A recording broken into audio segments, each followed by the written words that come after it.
യുദ്ധത്തിനെതിരെ ജപമാല യുദ്ധം.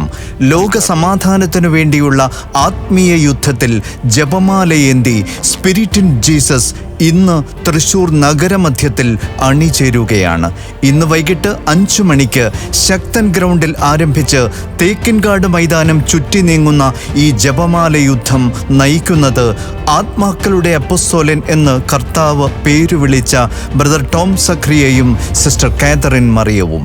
ഇറാനിൽ ആരംഭിച്ച് വിവിധ ഗൾഫ് രാജ്യങ്ങളിലേക്കും ചുറ്റുപാടുകളിലേക്കും പടർന്ന് ഇപ്പോൾ തന്നെ 12-ലധികം രാജ്യങ്ങളിൽ പോർമുഖം തുറന്നിട്ടുള്ള ഈ യുദ്ധത്തെ നിർവീര്യമാക്കാൻ സാധിക്കാതെ ലോകം നിസ്സഹായമാകുമ്പോൾ സ്പിരിറ്റ് ഇൻ ജീസസ് ദൈവത്തിൻ്റെ ആയുധവുമായി യുദ്ധം തടയാൻ തെരുവിൽ ഇറങ്ങുകയാണ്.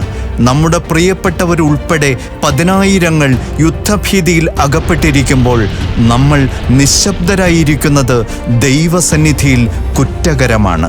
ഒരു ലോകയുദ്ധം തടയാനും സമാധാനം സംസ്ഥാപിക്കാനുമായി സ്പിരിറ്റ് ഇൻ ജീസസ് ഇന്ന് വൈകിട്ട് 5 മണിക്ക് തൃശ്ശൂർ ശക്തൻ ഗ്രൗണ്ടിൽ ആരംഭിച്ച് തേക്കിൻകാട് മൈതാനം ചുറ്റി നടത്തുന്ന ഈ ജപമാല യുദ്ധത്തിൽ അണിചേരാൻ നിങ്ങൾ ഓരോരുത്തരെയും ക്ഷണിക്കുകയാണ്. 1917 ഫാത്തിമയിൽ പ്രത്യക്ഷപ്പെട്ട പരിശുദ്ധ കന്യകാമറിയം പറഞ്ഞു തന്നു, ആത്മാക്കൾ രക്ഷപ്പെട്ടാൽ യുദ്ധം അവസാനിക്കും. ആത്മാക്കളുടെ രക്ഷയ്ക്കായി ജപമാല ചൊല്ലി പ്രാർത്ഥിച്ച് വിജയം നേടേണ്ടത് എങ്ങനെയെന്ന് സ്പിരിറ്റ് ഇൻ ജീസസിനെ സ്വർഗം പഠിപ്പിച്ചിട്ടുണ്ട്.